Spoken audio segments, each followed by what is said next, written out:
Hello friends, I am Dr. Sahu. Today I will talk about the details of the Landsat 8 OLI data. This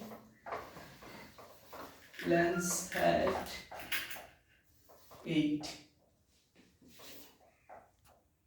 Landsat 8 data. Landsat 8 data में suppose Landsat 8 and OLI and TIRS.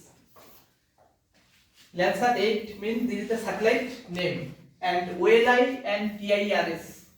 OLI means full form of OLI, Operational Land Imagery, and TIRS means Thermal Remote Sensing Center. Landsat 8, OLI and TIRS.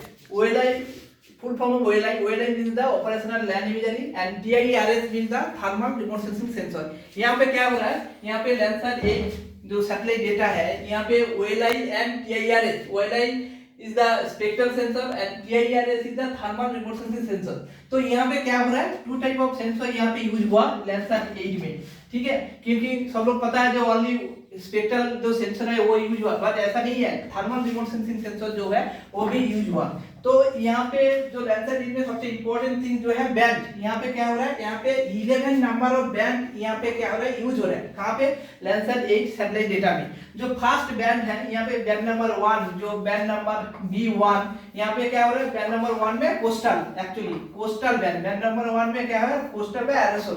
Coastal by aerosol band यहाँ पे use हो रहा है। ये actually normally हम लोग use नहीं करेंगे, क्योंकि ये एक्चुअली जब कोस्टल और एरोसोल रिलेटेड काम करना है उसी टाइम में क्या हो रहा है? उसी टाइम में B1 जो बैंड है वो यूज हो रहा है। बट यहाँ पे नेक्स्ट जो बैंड है बैंड 2, B2 जो बैंड है ये क्या है? ये एक्चुअली है ब्लू बैंड, एंड B3 जो बैंड है क्या हो रहा है? Blue green, and B4 means यहाँ पे क्या हो रहा है? Blue green red. एंड उसके बाद क्या आ रहा है? उसके बाद जो आ रहा है B5, उसके बाद क्या आ रहा है? B5। यहाँ पे जो B5 है, B5 क्या बैंड आ रहा है? यहाँ पे फर्स्ट पे B1 coastal band, B2 blue band, B3 green band, B4 red band. उसके बाद B5 जो आ रहा है यह है नियर इन्फ्रारेड NIR आ रहा है। तो उसके बाद क्या आ रहा है? B6 जो बैंड आ रहा है यहाँ पे क्या आ रहा है? B6 एंड B7 जो बैंड है यहाँ पे एक्चुअली क्या आ रहा है? दो एक्चुअली शॉर्टेड इन्फ्रारेड है, SWIR,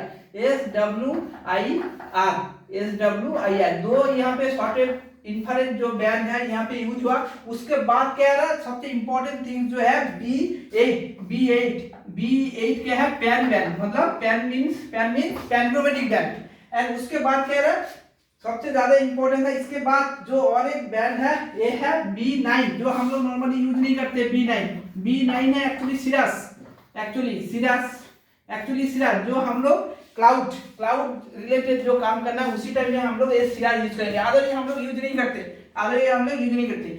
सो यहाँ पे अभी जितना हम लोग बैंड यूज किया B2, 3, 4, 5, 6, 7, 8, ये जो बैंड है ये एक्चुअली स्पेक्ट्रल बैंड है। क्या बैंड है? Spectral band. उसके बाद अभी तक बाकी है, क्योंकि हम लोग यहाँ पे फर्स्ट में हम लोग क्या बोला था? दो सेंसर यहाँ पे यूज हुआ, एक है स्पेक्ट्रल सेंसर और एक है थर्मल रिमोट सेंसिंग सेंसर। तो यहाँ पे उसके बाद क्या आएगा? B10। क्या होगा? B10 एंड B11 दो थर्मल मतलब TIRS जो बैंड है ये है थर्मल बैंड, ये भी थर्मल बैंड है। तो अभी हम लोग को सबसे क्लियर होना है, क्योंकि सबको पता है Landsat 8 सैटेलाइट जो डेटा है इसका जो स्पेशल रिजोल्यूशन है, सबको पता है जो स्पेशल रिजोल्यूशन है, इसका स्पेशल रिजोल्यूशन कितना है? इसका स्पेशल रिजोल्यूशन 30 मीटर है। 30 मीटर स्पेशल रिजोल्यूशन मतलब क्या है? जो एक पिक्सल ग्राउंड में कितना एरिया कवर कर रहा है। तो according to the Landsat 8 satellite data में 30 मीटर रिजोल्यूशन मतलब एक पिक्सल ओनली। यहाँ पे हमेशा हम लोग को याद रखना पड़ेगा 1 पिक्सल जो है वो ग्राउंड में एक्चुअली 30 मीटर एरिया कवर कर रहा है। उसके ऊपर डिपेंड हो रहा है उसका सैटेलाइट इमेज का स्पेशल रिजोल्यूशन। बस सबको बहुत लोगों को मैं सुना है जो स्पेशल रिजोल्यूशन 30 मीटर है, मतलब सब बैंड का 30 मीटर है क्या? ऐसा नहीं है। ये जो बैंड 1, बैंड 2, बैंड 3, बैंड 4, 5, 6, 7, 8, 9, 10 इतना जो 11 बैंड है सबका बैंड 30 मीटर है क्या? बहुत लोग को पता है 30 मीटर सबका बैंड मतलब 30 मीटर है, बट ऐसा नहीं है 30 मीटर, क्योंकि यहाँ पे जो 11 बैंड है सबको पता है जो 11 बैंड है 30 मीटर है, पर एक्चुअली 11 बैंड जो है 30 मीटर नहीं है। तो यहाँ पे देखो B1, B2, B3, B4 B5 and B6 यहाँ पे 1 2 जो 6 है बैंड है, एक्चुअली बैंड है, ये है एक्चुअली 30 मीटर। उसके बाद कहाँ पे आ रहा है जो B7 B7 जो बैंड है, इसका जो स्पेशल रिजोल्यूशन है एक्चुअली 30 मीटर नहीं है, यहाँ पे कितना है, यहाँ पे 60 मीटर है। तो उसके बाद क्या आ रहा है जो B8 जो एक्चुअली पैनक्रोमेट्रिक बैंड है, यहाँ पे क्या है जो पैनक्रोमेट्रिक बैंड है, मैं ऑलरेडी यहाँ पे पैन बोल के लिख के रखा है, ये पैनक्रोमेट्रिक बैंड है, इसका जो रिजोल्यूशन है कितना है, इसका रिजोल्यूशन 15 मीटर, ठीक है। तो उसके बाद क्या आ रहा है, उसके बाद हम लोग का आ रहा है जो B9, यहाँ पे जो लिखा है जो B9 लिखा है, एक्चुअली यहाँ पे ये कौन सा बैंड है, एक्चुअली सीरस बैंड है। कौन सा है, सीरस, जो यहाँ पे इसका जो स्पेशल रिजोल्यूशन है 30 मीटर, ठीक है। उसके बाद हम लोग कहाँ पे आ रहा है जो B10 एंड B11, एक्चुअली जो थर्मल बैंड है, कौन सा बैंड है, एक्चुअली थर्मल बैंड है, ये स्पेक्ट्रल बैंड नहीं है, हमेशा याद रखना पड़ेगा। जो ये B10 एंड 11 जो बैंड है, ये एक्चुअली थर्मल बैंड है। इसका जो रिजोल्यूशन है, इसका रिजोल्यूशन एक्चुअली 100, इसका रिजोल्यूशन कितना है, 100 मीटर है, ठीक है। तो अभी जो है यहाँ पे मैं डिस्कस किया है, यहाँ पे कितना बैंड है, 11 बैंड है, बट सबका काम जो है एक अलग अलग काम है। जो B1 एक्चुअली कोस्टल रिलेटेड है, B2 3 4 5 6 7 जो एक्चुअली स्पेक्ट्रल बैंड है, B8 जो है पैन है, B10 एंड B11 जो है ये एक्चुअली थर्मल बैंड है, एंड B9 जो है ये एक्चुअली सीरस, जो सीरस रिलेटेड काम में हम लोग यूज करेंगे। सबसे इंपॉर्टेंट चीज है, बोलो क्वेश्चन होता है, तो यहाँ पे जो पैनक्रोमेट्रिक बैंड रहता है, इसका एक्चुअली इंपॉर्टेंस क्या है, पर इसका किसमें ये यूटिलाइज हो सकता है।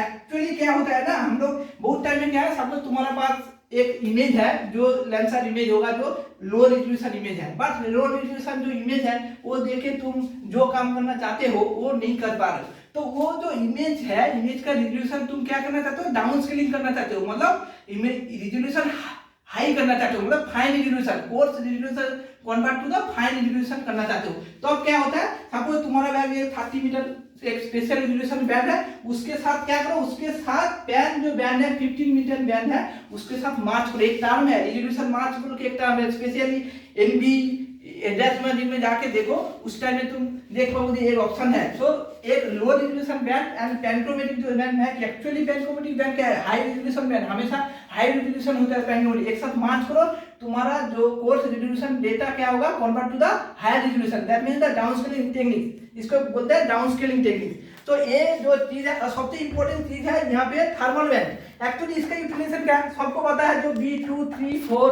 5 6 7 ये हम लोग यूज करते हैं, क्योंकि लैंड का जो मैपिंग होता है बा एनवीआई बा दूसरा जो बहुत सारा वेरिएशन इनिशियल हम लोग कैलकुलेट करता है, तब ये सब जो बैंड यूटिलाइज होता है। बट एक्चुअली यहाँ पे B10 एंड 11 जो है एक्चुअली थर्मल बैंड है। इसका इंपॉर्टेंस क्या है, हम लोग जो LST जो लैंड सरफेस टेम्परेचर हम लोग कैलकुलेट करते हैं, अब मैपिंग करते हैं, उसी टाइम में क्या होता है, उसी टाइम में B10 एंड 11 जो बैंड है यूटिलाइज कर सकते हो। क्योंकि LST, what is LST, land surface temperature क्या है, लैंड सरफेस टेम्परेचर ऐसा एक टेम्परेचर है जो अर्थ सरफेस से 2 किलोमीटर में यहाँ पे जो अबव जो एक्चुअली टेम्परेचर होता है वो है लैंड सरफेस टेम्परेचर। एक्चुअली बहुत लोग लैंड सरफेस टेम्परेचर और एयर टेम्परेचर को कंफ्यूज हो जाता है। एक्चुअली एयर टेम्परेचर टोटली अलग है और लैंड सरफेस जो टेम्परेचर है टोटली डिफरेंस है, क्योंकि लैंड सरफेस टेम्परेचर एक्चुअली हम लोग का स्किन टेम्परेचर है। क्योंकि कोविड टाइम में देखो, कोविड टाइम में सब लोग यूज होता है थर्मल गन देके सब लोग जो टेम्परेचर ह्यूमन बॉडी का टेम्परेचर डिटेक्ट होता है, उस टाइम में क्या है, इसको थर्मल गन बोलते हैं। क्योंकि एक्चुअली क्या है, थर्मल रिमोट सेंसिंग, मतलब यहाँ पे जो थर्मल बैंड यूज हो रहा है, ये जो यूज हो रहा है ये एक थर्मल वेवलेंथ है, जो उसी वेवलेंथ में ये जो थर्मल गन बनाया था उसी वेवलेंथ में डिटेक्ट कर रहा था। तो एक्चुअली क्योंकि लैंड सरफेस टेम्परेचर क्यों डिटेक्ट हुआ था और स्किन टेम्परेचर क्यों हुआ था, क्योंकि थर्मल रिमोट सेंसिंग में स्किन टेम्परेचर डिटेक्ट हो सकता है। इसलिए हम लोग उसी टाइम में कोविड टाइम में जो थर्मल गन एक्चुअली जनरेट किया था वो based on the thermal remote sensing use हुआ था। तो ये सबसे इंपॉर्टेंट चीज है। तो हम लोग आज जो डिस्कस किया है जो लैंसर 8 OLI जो एक डेटा है, इसमें क्या होता है, जो स्पेक्ट्रल एंड TIRS जो थर्मल रिमोट सेंसिंग दो बैंड सेंसर यहाँ पे यूज हो रहा है, एक है स्पेक्ट्रल सेंसर और एक है थर्मल सेंसर, ठीक है। उसके बाद हम लोग क्या दिखाया, उसके बाद हम लोग मैं दिखाया जो 11 बैंड है उसका पार्टिकुलर यूटिलाइजेशन है, जो B1 जो कोस्टल बैंड है और एरोसोल बैंड है, उसके बाद B2 3 4 5 6 जो बैंड है स्पेक्ट्रल बैंड है वो हम लोग नॉर्मल यूटिलाइज कर सकते हैं, जो normal language line cover mapping, vegetation indices, बहुत सारा जो एप्लीकेशन है वो यूटिलाइज कर सकते हैं। उसके बाद मैं क्या डिस्कस किया था, उसके बाद मैं डिस्कस किया था जो बैंड सबसे इंपॉर्टेंट चीज है, क्योंकि ये पेंटोमेट्रिक बैंड है, क्योंकि ये बैंड हम लोग रिजोल्यूशन मार्च करके रिजोल्यूशन को हायर कर सकते हैं, मतलब post resolution to fine resolution हम लोग कर सकते हैं। उसके बाद सबसे ज्यादा इंपॉर्टेंट चीज मैं यहाँ पे डिस्कस किया, जो B10 एंड 11 बैंड यहाँ पे किसमें can be utilise for the land LST calculation purpose. तो बहुत लोग काम करते हैं how to calculate the LST from the Landsat 8 data. तो उस टाइम में हम लोग का इतना यहाँ पे कौन सा बैंड यूटिलाइज होना चाहिए, उस टाइम में एक्चुअली एलएसटी कैलकुलेशन टाइम में ज्यादा बैंड यूज नहीं होता है, 3 बैंड यूज होता है, क्योंकि एलएसटी कैलकुलेशन में जो प्रोसीड्यूर है वहां पे जाके चेक करो।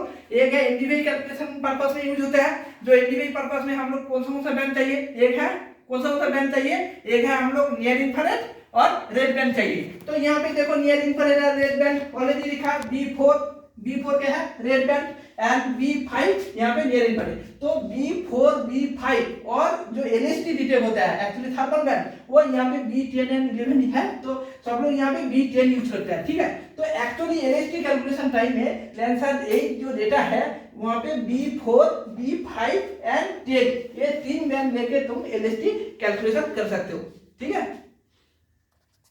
Thank you.